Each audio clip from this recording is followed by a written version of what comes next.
This is called a cry for Gaia.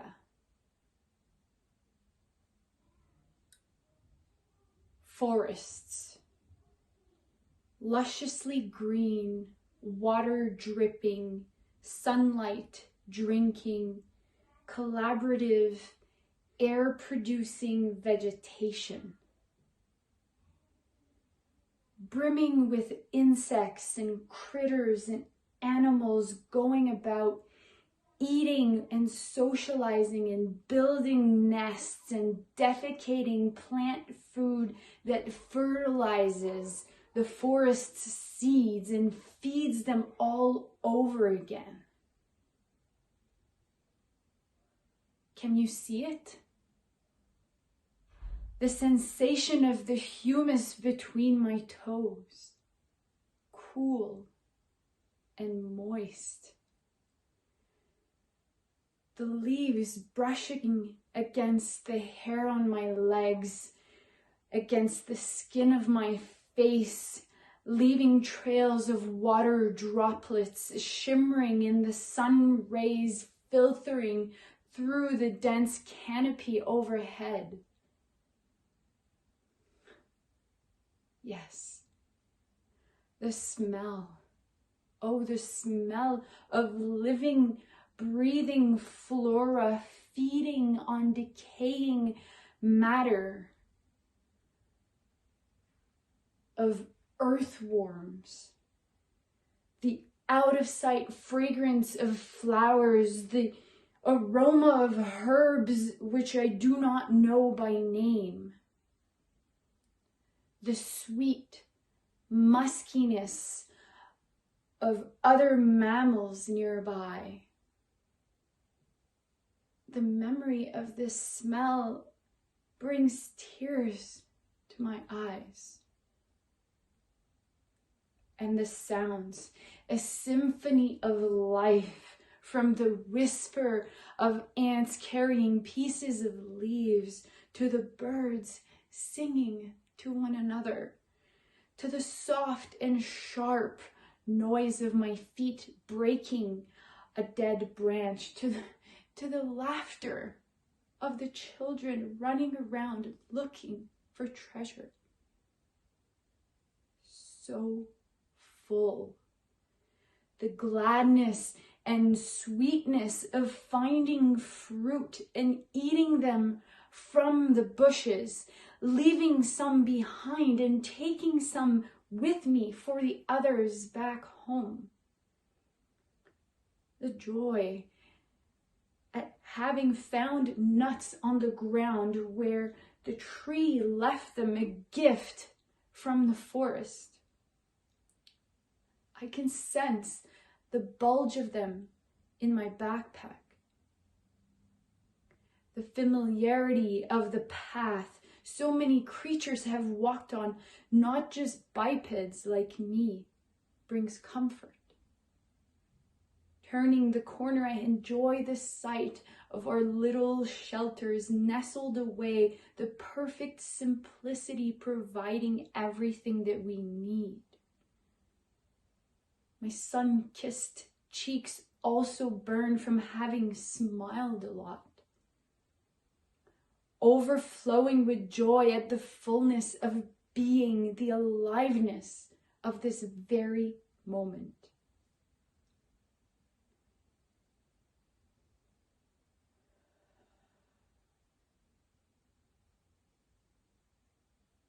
I feel fear. I feel so afraid that I won't get to live in this way that my being craves. I just described it to you. My body, my cells long to be merged with the earth. And yet, the state of the world tells me that my chances of fulfilling my deepest longing are very slim.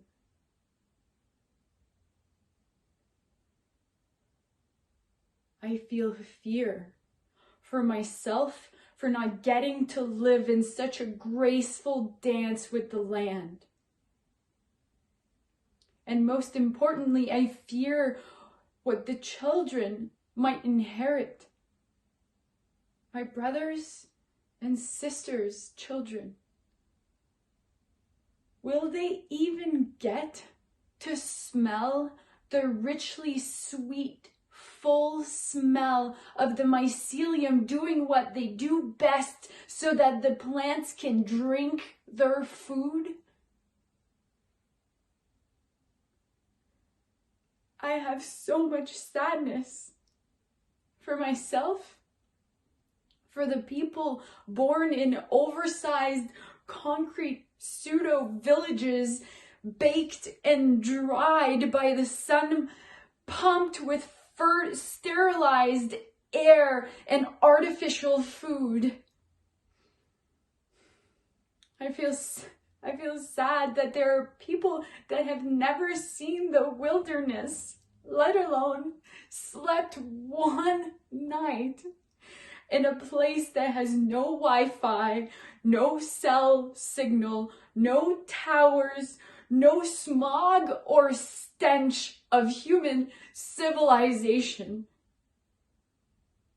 I feel sad for my parents, for the ones that might believe that if they give enough of their time and power and authenticity and aliveness away to get enough of all those digital numbers in that place they call bank account, for the ones that spend most of their time doing what someone else tells them to do in exchange for more numbers, for my parents that have told me that maybe they'll get to be happy, maybe they'll get to unwind and have time for themselves and their kids or grandkids, and maybe if they get enough of those digits in their bank account, they can retire early and live the life that they truly want. I feel sad because we are playing by rules that we never consciously chose to play by.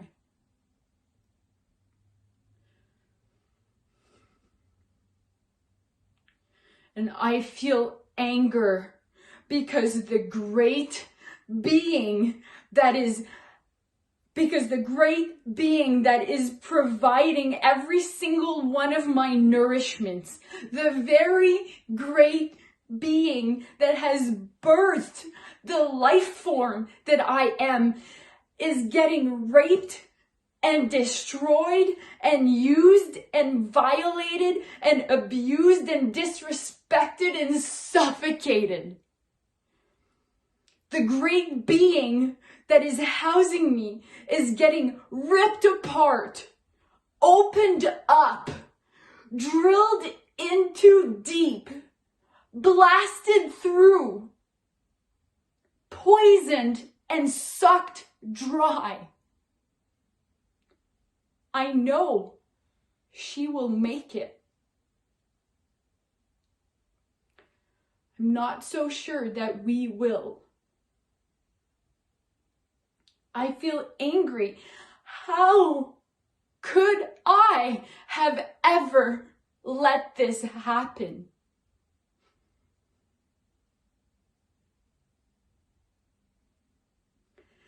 I sense I have so much grief yet to feel.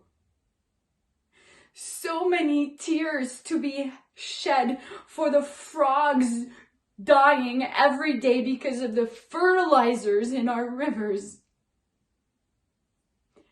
So many tears to be had for the calves that are being forced into existence so that they can be fed artificial grains and fattened up as fast as they can be so they can be thrown onto a conveyor belt and ground into neat little patties that we garnish with whipped chicken embryos and red juicy sliced greenhouse tomato with one leaf from chemical water-grown hydroponic lettuce between two slices of wheat bread.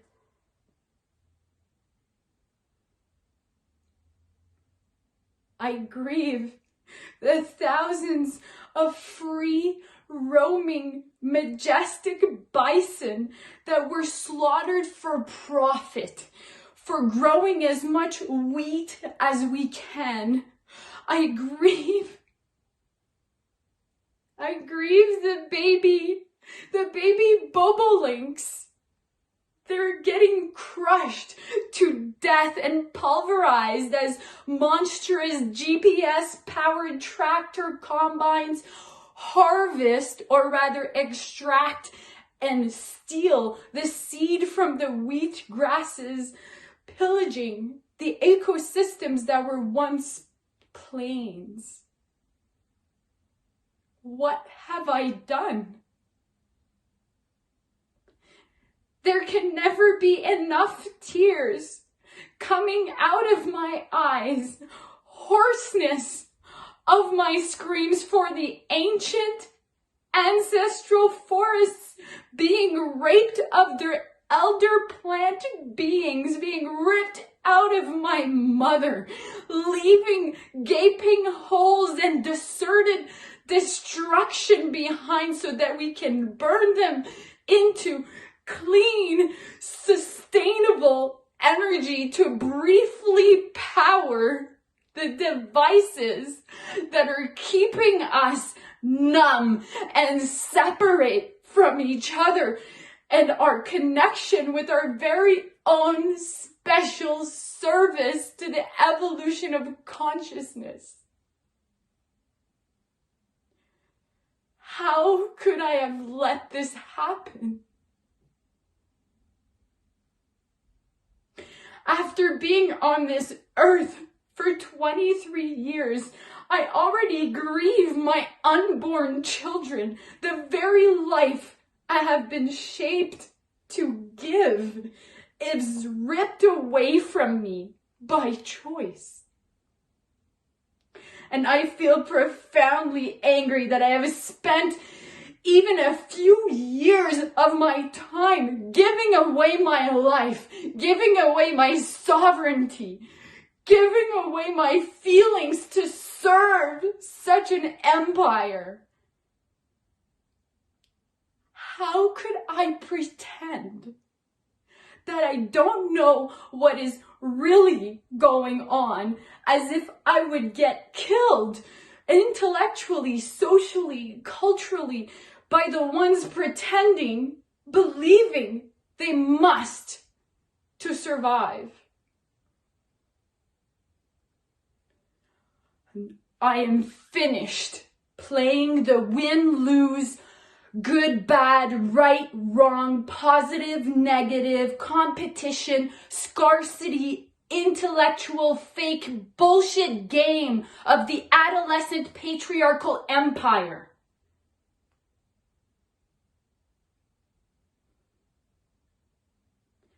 I am taking a stand with my anger to protect Gaia.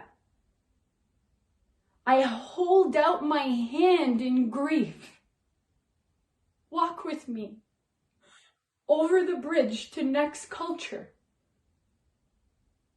and navigate with my fear to be careful with something so precious. And consciously turn up my joy to enjoy the richness of being fully embodied and presently centered, grounded, and bubbled in this co-creative possibility. I hope to see you around.